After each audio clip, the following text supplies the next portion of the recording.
Assalamualaikum warahmatullahi wabarakatuh. Anak-anak sekalian, apa kabar hari ini? Sehat-sehat saja semua kan ya? Ya, alhamdulillah, puji syukur kehadirat Allah Subhanahu wa taala yang mana pada pagi hari ini kita bisa bertemu kembali dalam pembelajaran pada bab 3 ya. Pada bab 3. Nah, anak-anakku sekalian sudah sarapan ya pagi tadi ya. Ya, alhamdulillah ya. Jaga kesehatan baik-baik ya. Di rumah belajar. Nah, anak-anakku sekalian, sebelum kita belajar, mari kita berdoa menurut agama dan keyakinan kita masing-masing. Berdoa mulai.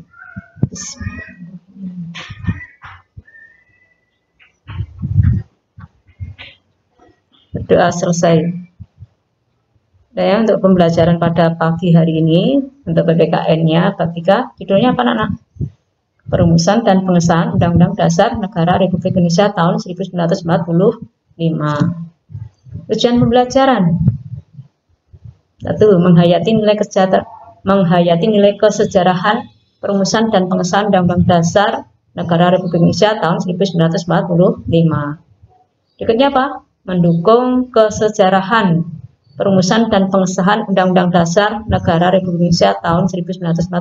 Nah, berikutnya lagi adalah apa? Menganalisis kesejarahan perumusan dan pengesahan Undang-Undang Dasar Negara Republik Indonesia tahun 1945. Berikutnya apa? Mendemonstrasikan proses kesejarahan perumusan dan pengesahan Undang-Undang Dasar Negara Republik Indonesia tahun 1945. Ya, tujuan pembelajaran pada pagi hari ini ya.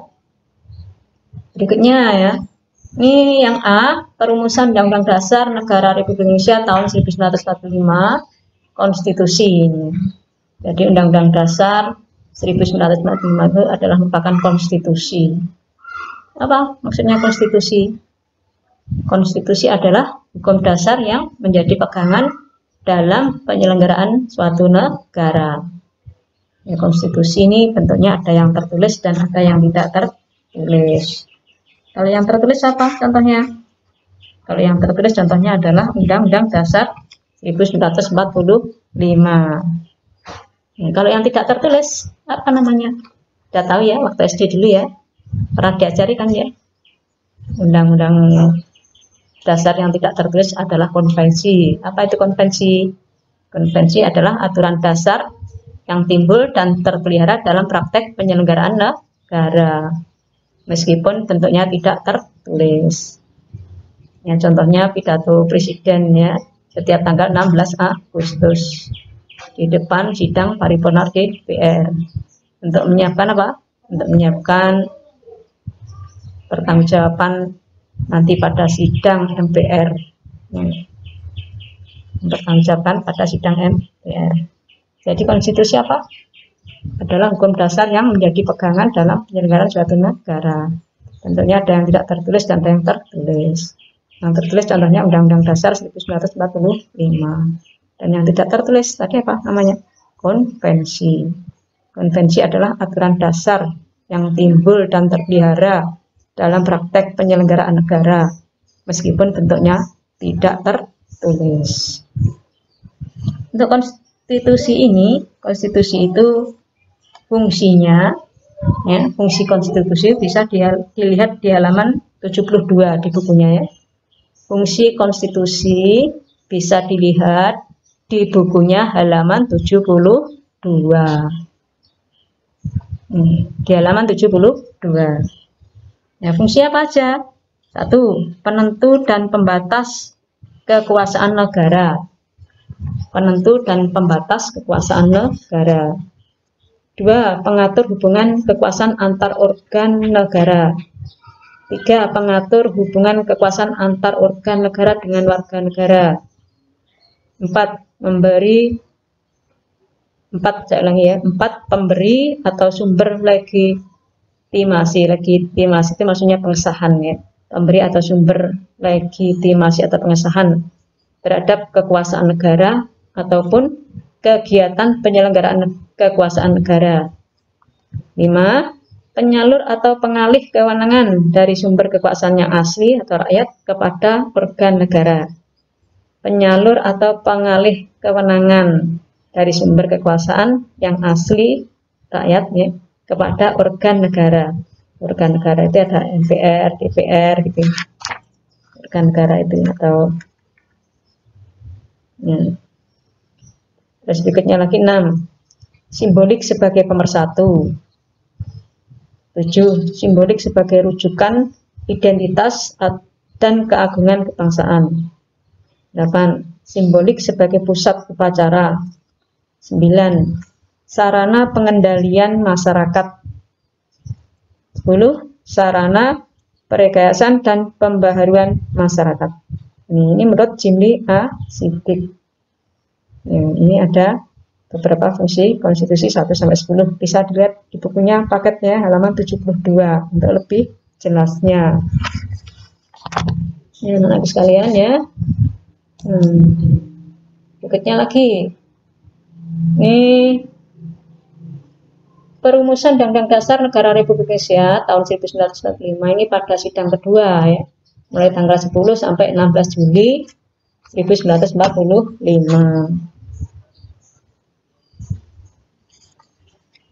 Ini apa? Tanggal berapa? Ini ya. Jadi ini perumusan Undang-Undang Dasar Republik Indonesia tahun 1945 itu yaitu pada sidang kedua ini ya. Ini ada beberapa panitia kecil antaranya panitia hukum dasar, panitia pembelaan tanah air, dan panitia ekonomi dan keuangan. Ini lebih jelasnya bisa dilihat halaman 66 di bukunya ya. Di halaman 66. Ini pada sidang tanggal 13, 14, 15 itu apa saja yang dibahas bisa dibaca sendiri ya di bukunya halaman 66. Berikutnya perumusan Undang-Undang Dasar Negara Republik Indonesia tahun 1945. Panitia Hukum Dasar membentuk panitia perancang undang-undang untuk merancang isi Undang-Undang Dasar. Panitia Hukum Dasar membentuk panitia perancang undang-undang untuk merancang isi Undang-Undang Dasar. Berikutnya lagi. Perumusan Undang-Undang Dasar Negara Republik Indonesia tahun 1945. Hasil kesepakatan sidang panitia hukum dasar adalah sebagai berikut. Ini hasil kesepakatan sidang panitia hukum dasar adalah sebagai berikut. Ya. Antaranya satu, membentuk panitia perancang Declaration of Right yang beranggotakan Ahmad Subarjo, Supiman, dan Paradahara. Berikutnya bentuk negara kesatuan atau unitaris. Kepala negara di tangan satu orang yaitu presiden. Ini ya, bentuk negara kesatuan atau unitaris, kepala negara di tangan satu orang yaitu presiden ya. Ini kesepakatan dari panitia hukum dasar itu. Nah, dalam sidang PPKI juga kalian sudah pernah baca-baca pemerintahan kita apa? Berbentuk republik ya. Bentuk negara kesatuan, pemerintahan republik. Ya, kepala negara seorang presiden. Ya.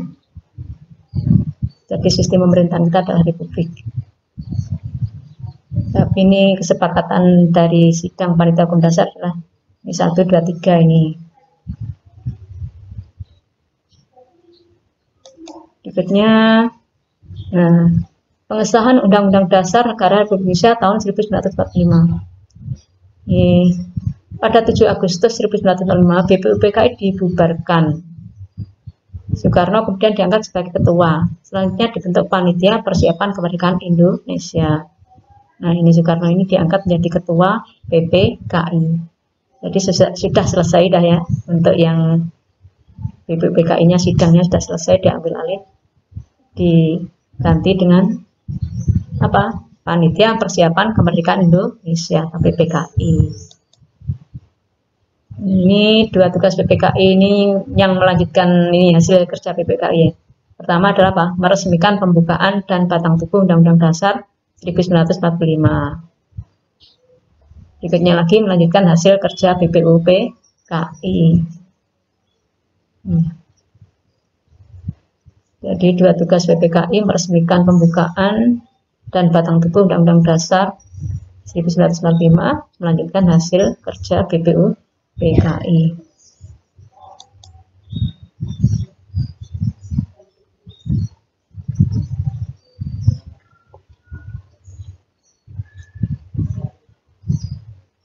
Terus berikutnya,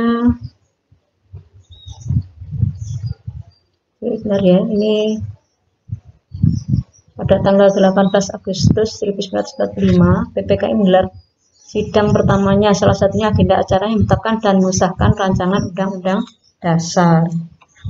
Ya, memang sebelum disahkan ya, sebelum disahkan itu ini BPKI ini mengalami beberapa nih ya, sidang BPKI telah melakukan beberapa perubahan ya.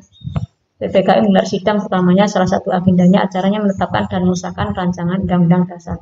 Ini sebelum BPKI mengesahkan, ini ada ya beberapa perubahan ya sebelum disahkan. Jadi sidang BPKI telah melakukan beberapa perubahan rumusan pembukaan Undang-Undang Dasar, naskah Piagam Jakarta, dan rancangan batang tubuh Undang-Undang Dasar hasil sidang kedua BPUPKI. Nih, halaman 70 ya di buku paketnya bisa lihat. Saya ulangi, sidang BPKI telah melakukan beberapa perubahan rumusan pembukaan Undang-Undang Dasar, naskah Piagam Jakarta, dan rancangan batang tubuh Undang-Undang Dasar hasil sidang kedua BPUPKI. Nah, 4 perubahan yang disepakati tersebut antara lain sebagai berikut. Jadi sebelum disahkan BPKI itu ini ya melakukan beberapa perubahan nih ya. Yang pertama apa? Ini kata mukaddimah diganti dengan kata pembukaan.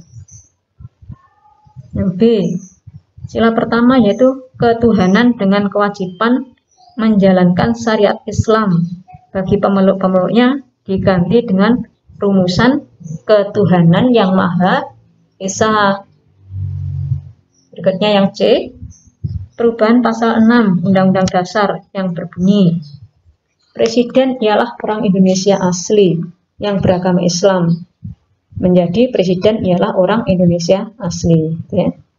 Ini.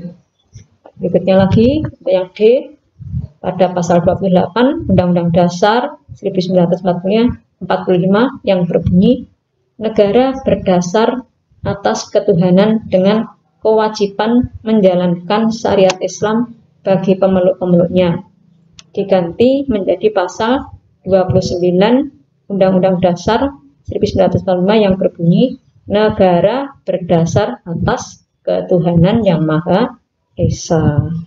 Ini beberapa kali ada perubahan.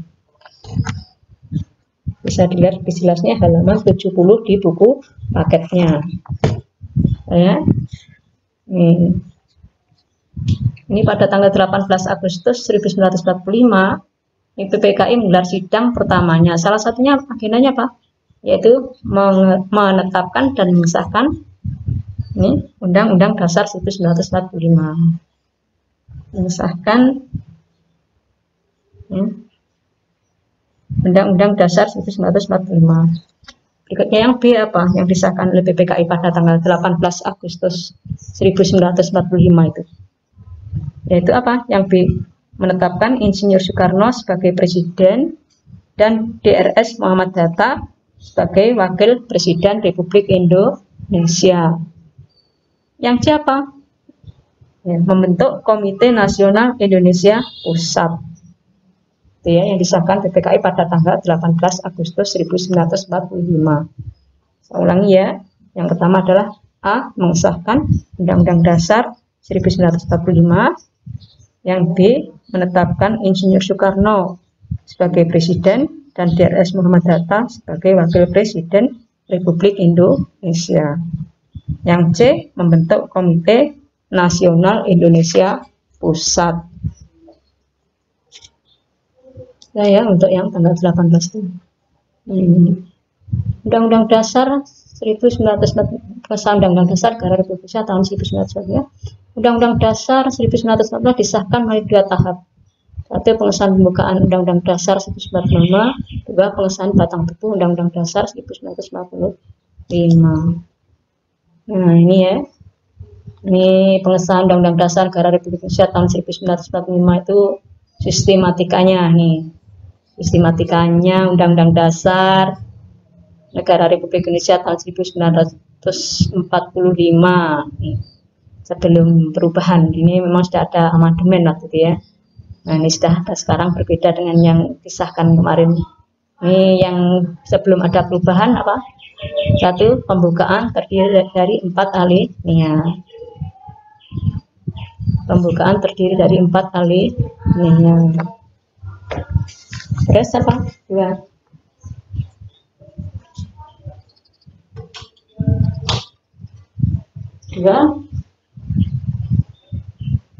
Batang tubuh terdiri dari 16 bab, 37 pasal, 4 pasal aturan peralihan, 2 ayat aturan tambahan.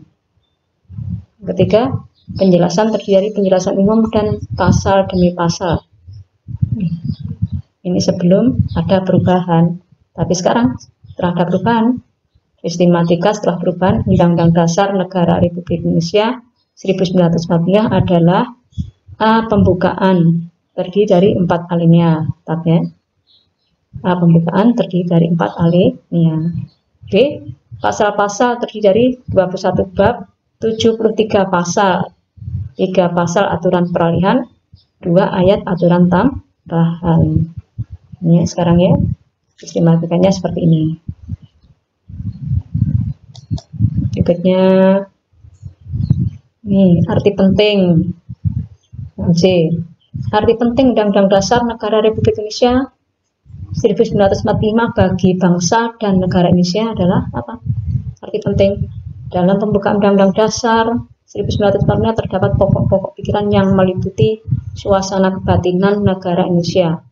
Hal ini termuat dalam Berita Negara Republik Indonesia tahun 2 nomor 7. Ya.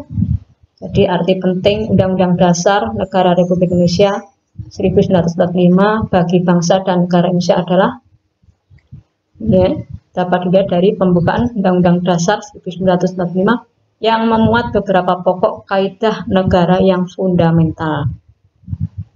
Kaidah negara yang fundamental yaitu sebagai berikut.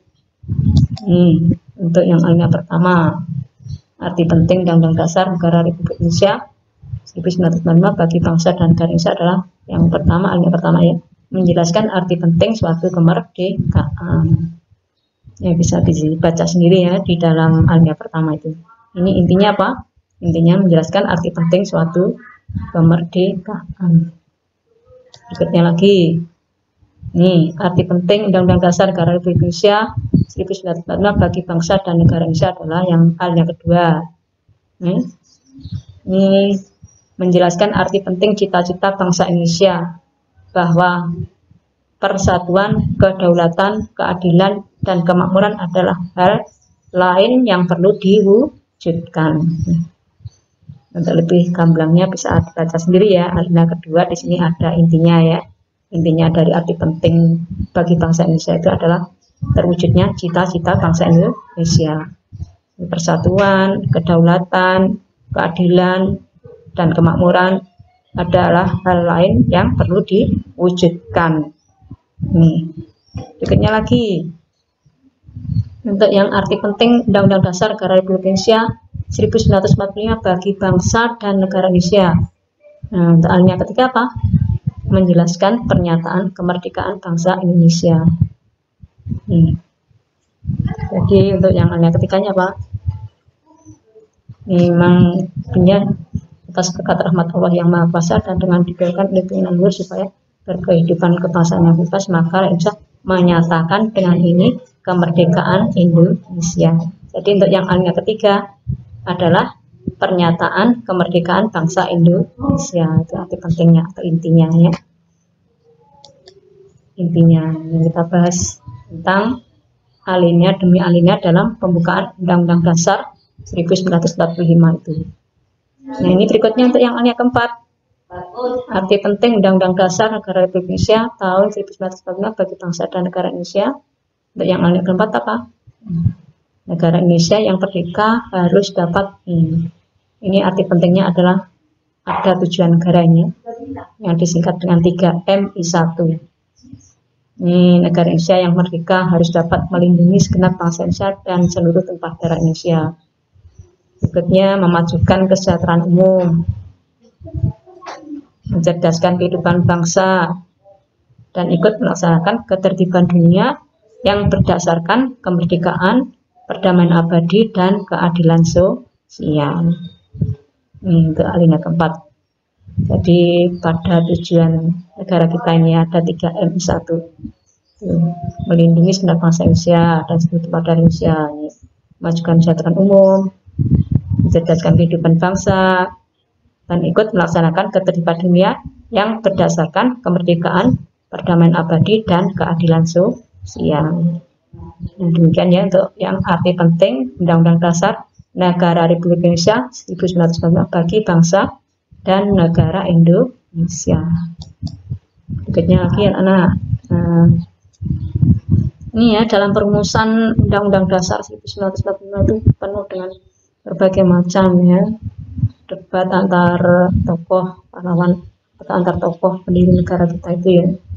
Nah, ini peran tokoh perumus Undang-Undang Dasar Negara Republik Indonesia tahun 1945 ini ya, para pendiri bangsa Indonesia yang merumuskan Undang-Undang Dasar 1945 itu adalah tokoh yang terbaik bangsa yang memiliki visi dan misi untuk kesejahteraan dan kesatuan Indonesia.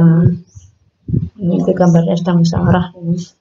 Sedang musyawarah untuk membahas ini fondasi berdirinya suatu negara tentunya ya.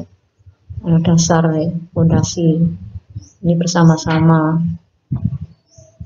untuk membahas fondasi berdirinya suatu bangsa yang mau merdeka pada waktu itu. Ini berikutnya ya, peran tokoh perumus Undang-Undang Dasar Negara Republik Indonesia tahun 1945. Ini para pendiri negara dalam setiap pengambilan keputusan penuh rasa tanggung jawab, kekeluargaan, ya, bertoleransi, jadi menggunakan kecerdasan, kecermatan, dan ketelitian. Ini dalam pengambilan keputusan ini penuh tanggung jawab ya. Jadi waktunya rapat tepat waktu. Juga beliau juga orang-orang yang religius ya. Sebelum melaksanakan dan sesudah melaksanakan kegiatan selalu berdoa lebih dulu. Ini kekeluargaan ya. Walaupun debat juga itu ya masih juga saling menghargai ya. Saling menghargai antara anggota, bertoleransi terutama pada masalah perdebatan tentang agama ya. Di situ ada kelompok yang ingin menjadikan bangsa kita tuh yang nasionalis ya, satunya lagi ingin menggunakan agama sebagai pedoman dalam melaksanakan kehidupan berbangsa dan bernegara. Namun karena mereka itu tokoh-tokoh yang ingin tetap bangsa Indonesia bersatu ya, mereka ada tokoh-tokoh, para tokoh itu sangat bertoleransi sekali dengan kehidupan beragama, menggunakan kecerdasan, cerdas ya, kecermatan, dan ketelitian. Juga apalagi sifat nasionalisme yang tinggi, mencintai bangsa dan negaranya, juga bermusyawarah,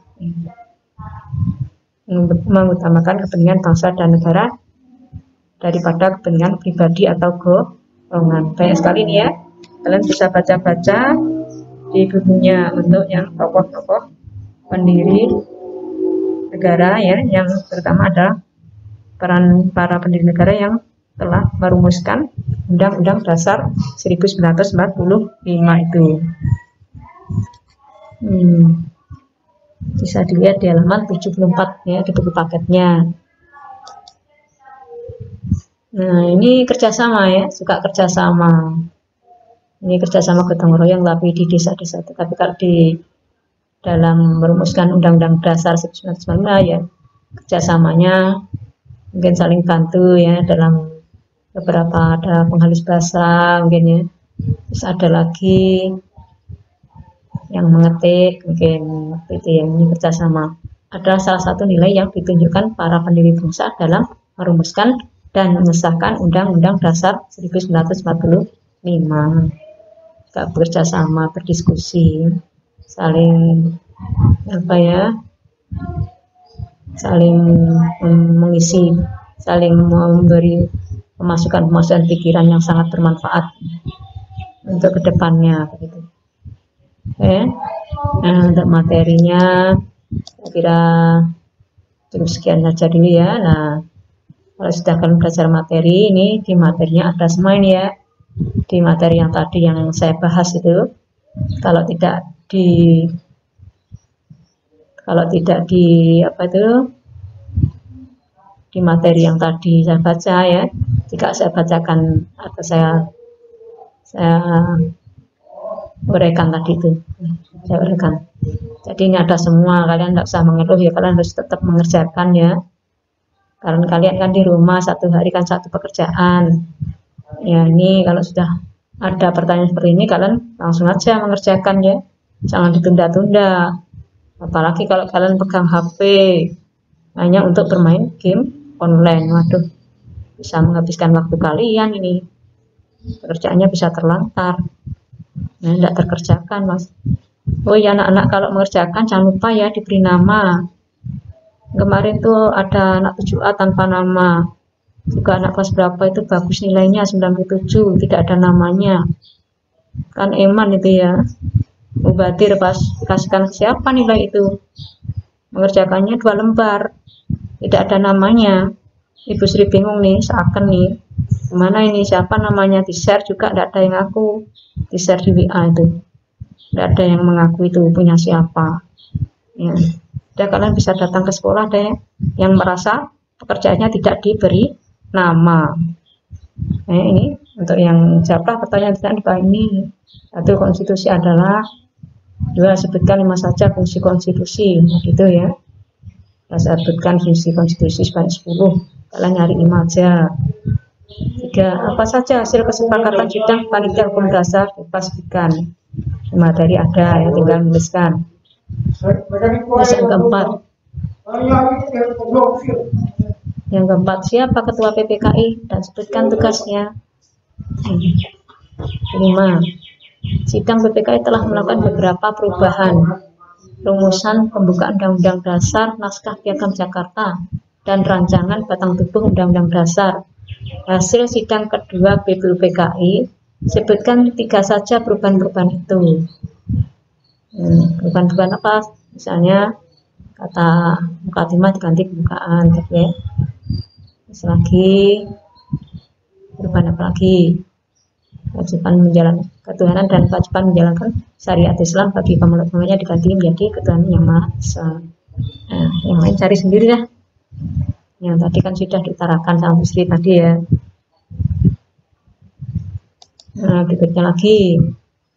Coba tuliskan sistematika Undang-Undang Dasar 1945 sebelum perubahan dan setelah perubahan. Nah ya, di materi ada ya, tinggal menuliskan, catat. 7. Sebutkan arti penting Undang-Undang Dasar Negara Republik Indonesia 1945 bagi bangsa dan negara Indonesia yang terdapat pada alinea 1, 2, 3, dan 4. Nah, ini ada di materi. Ada di materi, tinggal mencatat. Nah, untuk yang arti penting Undang-Undang Dasar Negara Republik Indonesia tahun 1945 bagi bangsa dan negara Indonesia. Berikutnya yang 8. Apa saja sifat yang perlu diteladani dari para peran tokoh perumus Undang-Undang Dasar Negara Republik Indonesia tahun 1945? Coba jelaskan. Yang minimal 5 lah ya. Tokoh apa yang perlu diteladani dari peran tokoh itu? Ya kalau bisa 5. Misalnya religius, bersifat nasionalis, misalnya. rela berkorban, suka bermusyawarah, bertoleransi, masing-masing dijelaskan lah ya.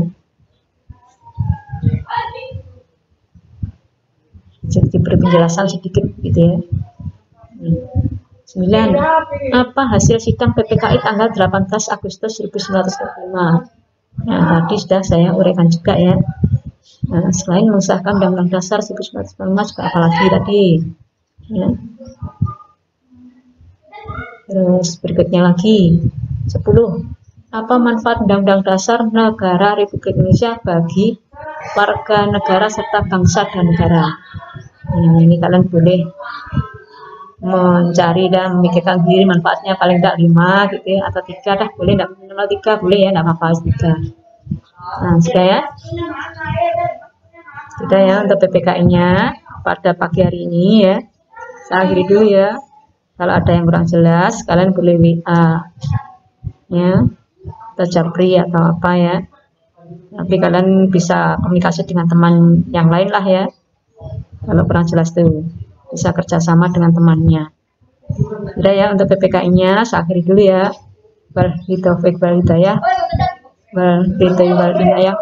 Wassalamualaikum warahmatullahi wabarakatuh. Jangan lupa follow sosial media sekolah kita untuk mendapatkan info terkini seputar sekolah kita.